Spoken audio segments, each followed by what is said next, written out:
دو دفعہ آسمان کے فرشتے روئے ہیں، ایک 4000 سال پہلے جب ابراہیم باپ 96 سال کی عمر اور 6 سال کا بچہ، اور حکم دیا جا رہا ہے دشمن کے گلے پہ چھری چلانا تو بڑا آسان ہے کہ انسان جب وحشی بن جاتا ہے، جانور بن جاتا ہے، سانپ بن جاتا ہے تو اسے ڈسنے میں کوئی آر نہیں ہوتا، اسے کاٹنے میں کوئی آر نہیں ہوتا، لیکن سامنے تو اسماعیل کھڑا ہے، 86 سال کی عمر میں بیٹا ملا اور باپ 92-94 سال کا گیا، اور میرا رب کہتا ہے ابراہیم اسماعیل کی گردن پہ چھری چلا دے، میں دیکھنا چاہتا ہوں تو میرا ہے یا اسماعیل کا ہے، تیرے دل میں میں ہوں یا اسماعیل ہے؟ کہ میرے رب ہزاروں اسماعیل تجھ پہ قربان کر دوں۔ چھری اٹھائی، فلسطین سے چلے اور پہنچے مکہ مکرمہ، بیوی سے کہا بچے کو تیار کرا دو، سیر کرانے لے جا رہا ہوں، بچے کو تیار کرایا۔ آج پہلی دفعہ بچہ باپ کو دیکھ رہا ہے، انگلی پکڑ کے اچھلتا ہوا جا رہا ہے، میرا ابا مجھے سیر کرانے لے جا رہا ہے، یعنی خبر کے چھری کے نیچے سے گزارنے لے جا رہا ہے، اور لیاری والوں کو پیغام دینے جا رہا ہے کہ اللہ پر ہر شے قربان کرنا سیکھو، اللہ کے لیے ہر جذبہ چھوڑنا سیکھو، ہر شے سے ہٹنا سیکھو، جہاں اللہ ناراض ہے ہٹ جاؤ، ہٹ جاؤ، ہٹ جاؤ، ہار نہ پڑے ہار جاؤ، مٹنا پڑے مٹ جاؤ، لٹنا پڑے لٹ جاؤ، دھکے کھانے پڑے کھا لو کھا لو کھا لو، کہ دنیا میں سب سے زیادہ دھکے کھانے والا میرا حبیب محمد مصطفیٰ، مجھے لیاری کا کوئی گھر دکھاؤ جہاں غریب نے پیٹ پہ پتھر باندھا ہو۔ ابراہیم نے چھری نکالی، بیٹا تیرے ذبح کرنے کا حکم ہو چکا ہے۔ بیٹا کہتا ابا جلدی کر، دیر کیوں کرتا ہے؟ ہاں کہانی سنانی ہے لیاری والوں کو، ایسی اولاد بناؤ، ایسے باپ بنو، اللہ کے امر پر یوں قربان ہونا سیکھو۔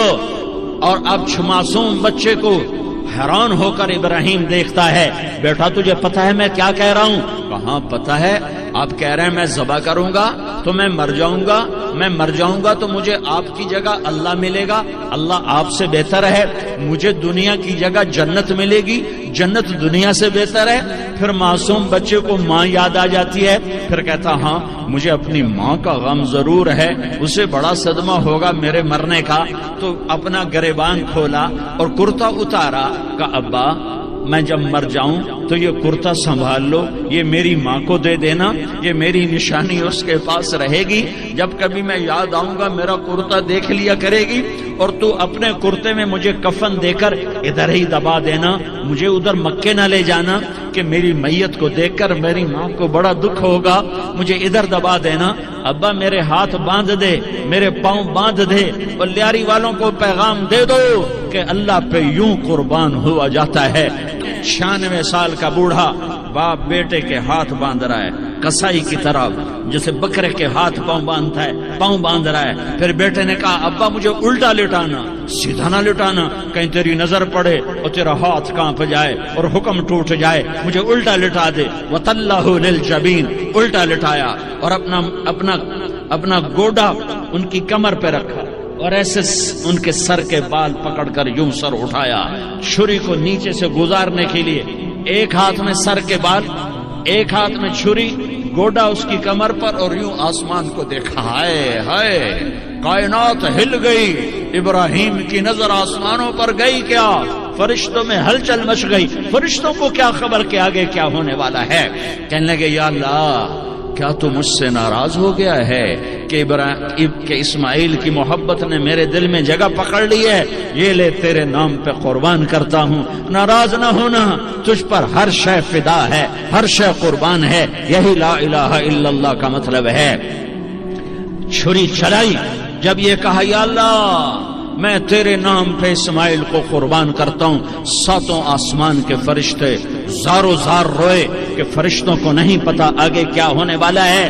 دوسری دفعہ 4000 سال بعد کی جو صبح ہے اللہ نے والفجر اس کی قسم اٹھائی، پھر ولیال عشر، یکم سے 10 ذوالحج کی جو راتیں ہیں ان کی قسم اٹھائی، والشفع یہ 10 کے دن کی قسم اٹھائی، والوتر اور یہ اللہ تعالیٰ نے 9 تاریخ کی قسم اٹھائی، واللیل اذا یسر اور یہ 9 اور 10 کی درمیانی رات کی اللہ تعالیٰ نے قسم اٹھائی، یہ کسی بھی ٹائم کی، دن کی، مہینے کی، سال کی اس طرح اللہ تعالیٰ نے خوبصورت انداز میں قسم نہیں اٹھائی جیسی اللہ تبارک و تعالیٰ نے یہ ان 10 دن راتیں، 9 کا دن، 10 کا دن، 10 کی رات، 10 کی صبح ہو.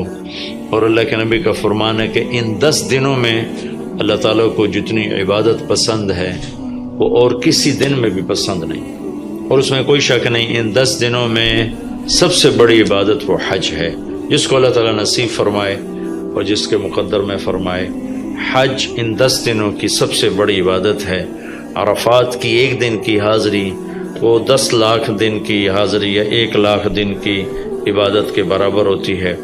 اور عرفات کے دن کی حاضری میں اللہ تعالیٰ کا ارشاد ہوتا ہے، میرے بندو آج اتنے گناہ لے کر آؤ، جتنے بارش کے قطرے، جتنے درختوں کے پتے، جتنے ریت کے ذرے، جتنے گردش ایام میں جب سے ٹائم شروع ہوا ہے اس میں بننے والے دن اور رات، اور یہاں کے توبہ کرو میں سب معاف کروں گا.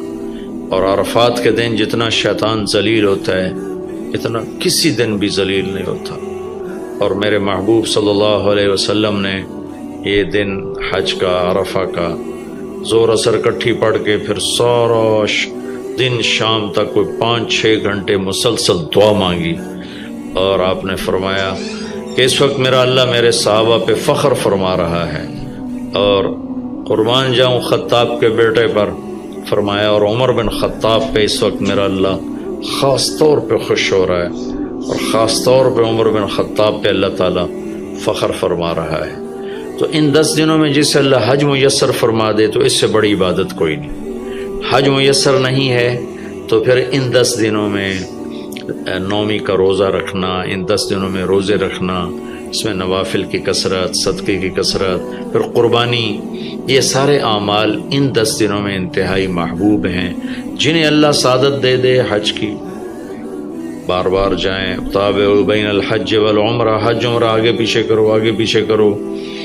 ایک بہت بڑا طبقہ ہے جو یہ کہتا ہے کہ ایک دفعہ فرض ہے اس کے بعد کوئی ضروری نہیں. میں کب کہتا ہوں کہ ضروری ہے؟ ضروری نہیں ہے، لیکن ضروری کا مطلب فرض نہیں ہے، لیکن اللہ اس کے رسول کو پسند ہے کہ اس کے گھر بار بار آیا جائے، بار بار حاضری دی جائے. اللہ کے نبی کو تو آخر عمر میں جا کے موقع ملا، اس کے بعد آپ دنیا سے تشریف لے گئے. اگر آپ اس کے بعد زندہ رہتے تو یقیناً آپ ضرور حج کرتے، چونکہ آپ نے جتنے سال مکہ میں گزارے آپ نے ہر سال حج کی. نبوت کے اعلان سے پہلے بھی اور نبوت کے اعلان کے بعد بھی آپ نے مسلسل حج کی، اور 4 عمرے آپ نے فرمائے زندگی میں پر 4 عمر. ایک عمرہ مدینہ سے خاص طور پر تشریف لائے جس کو ہم صلح حدیبیہ کہتے ہیں. وہ ہو نہیں سکا لیکن آپ نے وہیں عمرے کا کام پورا کیا، سر مڑائے، احرام کھولے. پھر اگلے سال آپ اس کی قضاء کے لیے تشریف لائے. پھر ایک عمرہ آپ نے فتح مکہ کے بعد جعرانہ سے احرام باندھ کے تشریف لائے اور عمرہ کیا، اور ایک عمرہ آپ نے اپنے حج کے ساتھ کیا. صدیقی دور میں پہلا سال جنگوں میں گزر گیا، دوسرے سال صدیق اکبر اب تشریف لائے. فاروقی دور میں عمر بن خطاب رضی اللہ تعالیٰ 10 سال حکومت کی، 10 سال حج کیا، ہر سال حج پہ تشریف لائے. عثمان رضی اللہ تعالیٰ عنہ نے اپنی خلافت کے دور میں جب تک امن رہا ہر سال حج کرتے رہے. جب فساد شروع ہوا تو آپ رکے، اسی میں شہید ہو گئے. علی رضی اللہ تعالیٰ عنہ کو موقع نہیں ملا، جنگوں میں زندگی گزر گئی، اور اسی میں آپ اللہ پاک کی بارگاہ میں پہنچ گئے. تو لیکن باقی 3 ساتھیوں کی خلافت کے دور میں آپ نے بکثرت حج اور عمرے کیے. تو دین کے کسی عمل کو یوں کہہ کر ہلکا نہیں بنانا چاہیے کہ اس کی کیا ضرورت ہے، اتنا پیسہ خرچ کرتے ہیں، اس کی کیا ضرورت ہے، کسی غریب کو دے دیا جائے. یہ اس طرح تقابل نہیں کرنا چاہیے کہ اللہ کے گھر کی حاضری کو اتنا ہلکا نہیں سمجھنا چاہیے. میرا اللہ بلائے تو بار بار جانا چاہیے، اور جس کو اللہ توفیق دے عمرے پہ جائے، حج پہ جائے. ہاں غریبوں پر بھی خرچ کرے، اپنے رشتہ داروں پر خرچ کرے، ضرورت مندوں پر خرچ کرے، لیکن اللہ کے فضل سے امید ہے جو اس طرح اللہ کے گھر جانے پر خرچ کرتے ہیں تو اپنے اللہ کے فضل سے غریبوں پر بھی خرچ کرتے ہیں. اس کو آپس میں یوں اس کا مقابلہ نہیں کرنا چاہیے، یہ چیز اللہ کو پسند نہیں ہے۔ شہنشاہ کے، دنیا کے سب سے بڑے بادشاہ کے دربار میں حاضری کو ہم اتنا ہلکا نہ سمجھیں، بہت بڑی سعادت ہے۔ حضرت امام حسن کی سنا دیتا ہوں۔ امام حسن رضی اللہ تعالی عنہ نے 20 حج پیدل کیے، مدینہ سے پیدل تشریف لاتے تھے اور حج فرماتے تھے۔ 20 حج، یہ تو اہل بیت کے جگر گوشہ